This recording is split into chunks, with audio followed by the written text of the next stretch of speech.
पश्चिम बंगाल के बुद्धिजीवी ये बताते हैं कि बंगाल के अंदर अगर एसआईआर में बीजेपी और चुनाव आयोग असफल रहा, असफल किन मामलों में कह रहे हैं, क्योंकि बीजेपी लगातार कहती थी कि 1 करोड़ से 2 करोड़ वोट कटेंगे, जो घुसपैठी है, ममता के समर्थक है, बांग्लादेशी है, वो वोट कटेंगे। अचानक से बीजेपी सत्ता में चली आएगी 2026 के अंदर, तो असफल हो गया उस मामले में, क्योंकि महज 58 लाख वोट ही कटे। तो बुद्धिजीवी जो बंगाल के हैं उनका ये कहना है कि ये असफलता के पीछे जो चुनाव आयोग के यहाँ पे ऑफिसर हैं सब बंगाली हैं, चाहे बीएलओ हैं वो भी बंगाली हैं, जितने लोग काम कर रहे हैं बंगाली है। तो सिर्फ वो बंगाली नहीं है, यहाँ जो एसआईआर का फॉर्म भरा जा रहा है वो एसआईआर का फॉर्म भी बंगला लैंग्वेज में है, हिंदी में नहीं है। महज कलकत्ता जैसे महानगर में ही सिर्फ इंग्लिश में एसआईआर का फॉर्म उपलब्ध कराया जा रहा है। तो यही एक मेन कारण है जो यहाँ के बुद्धिजीवी बताते हैं कि बंगाल के अंदर एसआईआर में बीजेपी सफल नहीं हो सकी, चुनाव आयोग सफल नहीं हो सकी। दूसरे राज्य का आंकड़ा आप उठा के देख ले, करोड़ों में वोट जो है कटे हैं, लेकिन पश्चिम बंगाल में महज 58 लाख वोट कटे हैं। और जो वोट 58 लाख कटे उसमें भी सबूत लेकर जा रहे हैं कि नहीं भाई हम यहीं के नागरिक हैं, हम यहीं 2000 में भी मेरा नाम है, पहचान पत्र है हमारे पास। तो वो फिर रिस्टोर भी हो रहे हैं, तो आंकड़े धीरे धीरे कम भी हो रहे हैं। तो ये एक बड़ा अपडेट हमें आपको देना था, जो यहाँ के बुद्धिजीवी से हमने बातचीत की कि आखिर ऐसा करिश्मा कैसे हो गया, क्योंकि बीजेपी तो दम भर रही थी 2 करोड़ कट जाएंगे तो 1.5 करोड़ कट जाएंगे, 1 करोड़ बांग्लादेशी है उसमें, लेकिन महज 58 लाख क्यों कटा। तो वो आपको अपडेट हमने दे दिया, कारण कि बंगला में वो फॉर्म यहां पर था।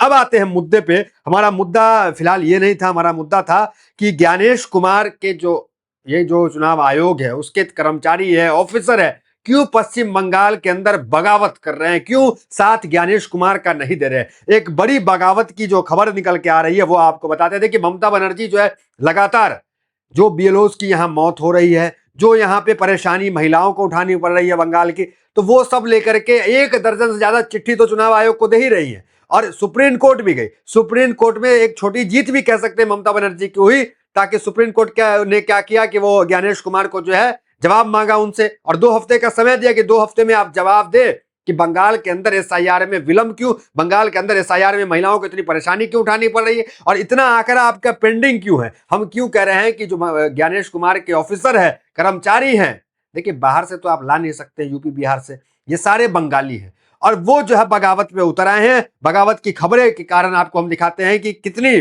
देरी जो है चुनाव आयोग को पश्चिम बंगाल में हो रही है। वो आपको आंकड़ा पेश करने से पहले एक खबर दिखाते हैं आपको।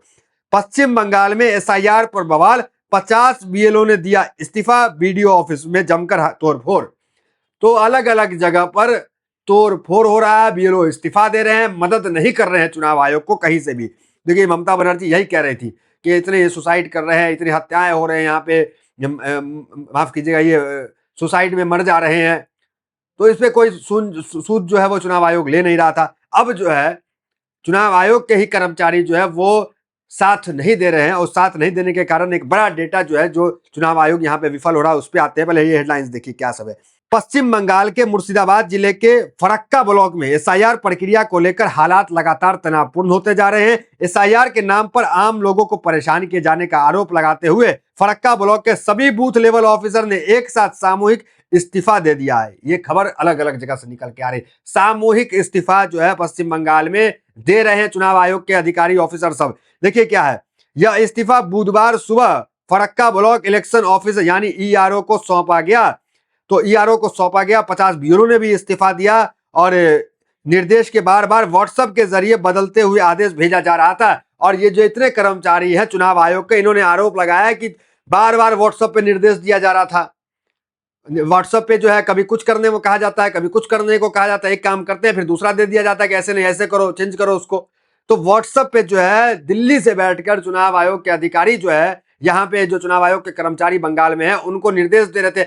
इससे परेशान होकर अलग अलग जगह पे जो है चुनाव आयोग के कर्मचारी जो है इस्तीफा देने का काम कर रहे हैं और ब्लॉक में तोड़फोड़ करने का काम किए। देखिए ममता बनर्जी सुप्रीम कोर्ट में इसी मामले को लेकर के गई कि सुप्रीम कोर्ट की व्हाट्सएप के जरिए जो है क्यों जो है आदेश दिया जा रहा है, ये कानून नहीं है, आप व्हाट्सएप के जरिए आदेश नहीं दे सकते हैं। तो पता कैसे चलेगा किसी गवर्नमेंट को, किसी इंसान को कि क्या कुछ हुआ? व्हाट्सएप पे तो कुछ भी मैसेज कर देंगे और उस मैसेज को जो है आदेश मान करके जो है यहाँ के कर्मचारियों को, बंगाली कर्मचारियों को काम करना पड़ रहा था। तो ये परेशानी को देखते हुए कई जगह जो इस्तीफा गिरे हैं बहुत सारे। ममता बनर्जी सुप्रीम कोर्ट गई, वहां एक छोटी सी जीत हमने आपको कही कि हुई, ताकि जो सीजीआई है उन्होंने जवाब तक मांगा है।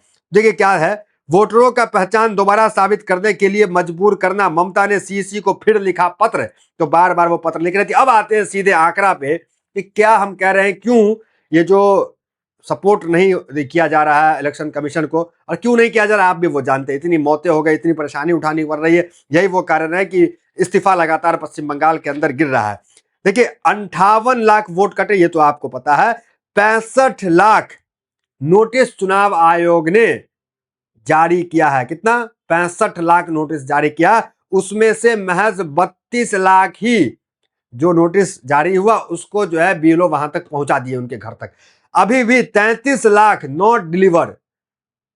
मतलब इससे आप समझ सकते हैं कि चुनाव आयोग के जो कर्मचारी हैं वो जो है मदद नहीं कर रहे हैं दिल्ली को, वो जो है परेशान हो गए हैं और इस्तीफा तो गिर रहा है, ये अलग चीज है। तो 65 लाख नोटिस जारी हुआ, 32 लाख ही रिसीव हुआ, 33 लाख पहुंचाया ही नहीं गया। मतलब बीएलओ जो है वो साथ नहीं दे रहे हैं ज्ञानेश कुमार का इस वक्त। तो बगावती तेवर के चलते ही ये आंकड़ा इस तरह का निकल के आ रहा है कि 65 लाख नोटिस जो है जारी हुआ, जिसमें महज 32 लाख जो है रिसीव हुआ और 33 लाख डिलीवर ही नहीं हुआ। मतलब लोगों तक, वोटर तक गया ही नहीं। तो 14 फरवरी जो है लास्ट डेट है चुनाव आयोग को अपनी पूरी एसआईआर की प्रक्रिया की रिपोर्ट जो है सौंपनी है। तो वक्त बहुत कम है और अभी भी 32 लाख नॉट डिलीवर, उसके आगे कई प्रक्रिया से गुजरना है। लेकिन अब तक जो है चुनाव आयोग यहां पर फेल होता दिख रहा है। तो ज्ञानेश के लिए ये समझ ले कि बहुत बड़ी चुनौती पश्चिम बंगाल में है। दूसरी तरफ ममता बनर्जी वो क्या कर रही है वो आप देख ही रहे। अब आते हैं सीधा खबर पे।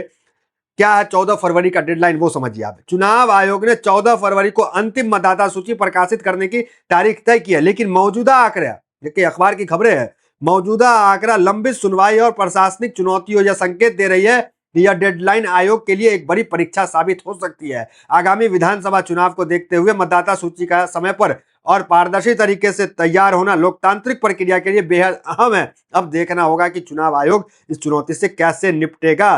तो चुनाव आयोग की चुनौती को लेकर इस वक्त अखबारों में, क्योंकि पश्चिम बंगाल में चुनाव आयोग का काम करना यहाँ पर परेशानी काफी उठानी पड़ रही है। और परेशानी का कारण यही है कि बार बार नोटिस जारी कर देना, इससे जो है लोकल जो बीएलओज है, कर्मचारी है, उनको बहुत परेशानी उठाना पड़ रहा है। और व्हाट्सएप पे निर्देश को बदल देना, कभी कुछ कर देना। तो ये चीजें दूसरे राज्य में देखने को नहीं मिला चुनाव आयोग की तरफ से, जो पश्चिम बंगाल में चुनाव आयोग कर रहा है। तो ये जो है तमाम डेटा हमने आपको बता ही दिया, कहाँ क्या कुछ हुआ। तो ये सब अभी जो है मामलात चल रहे हैं। उसके बाद अब देखना दिलचस्प होगा कि ये इस्तीफा जो लगातार दिए जा रहे हैं, इसका आंकड़ा बढ़ता है या नहीं। और ये जो 33 लाख नोट डिलीवर है और 65 लाख जो नोटिस जारी हुआ, इस पे क्या कुछ चुनाव आयोग करता है और क्या तय सीमा तक, जो 14 फरवरी का तय सीमा है, उस पर कुछ कर पाता है, तमाम सॉल्यूशन निकाल पाता है, या चुनाव आयोग यहाँ पर फंस जाएगा। दूसरी तरफ ममता बनर्जी इस मामले को लेकर के जिसपे बीएलओ जो है वो बीडीओ ऑफिस में तोड़फोड़ कर रहे हैं, इस्तीफा दे रहे हैं, इस मामले को लेकर ममता बनर्जी सुप्रीम कोर्ट गए। सुप्रीम कोर्ट जो है जवाब भी मांगा। अब देखना दिलचस्प है कि क्या कुछ जवाब ज्ञानेश कुमार के पास और ज्ञानेश क्या जवाब देते हैं। फिलहाल इस वीडियो में इतना ही, मिलता है वीडियो तो साथ। बहुत बहुत धन्यवाद।